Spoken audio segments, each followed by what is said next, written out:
Hurricane Idalia intensified into a powerful Category 3 storm overnight and is forecast to become an extremely dangerous Category 4 hurricane as it bears down on Florida west coast.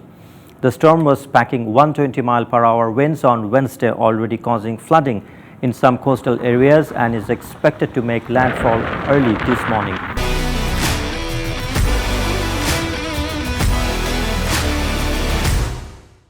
Idalia's landfall strength and storm surge could reach once-in-a-lifetime levels along Florida's Big Bend region, which could be swamped by a 12 to 16-foot surge, according to the National Hurricane Center.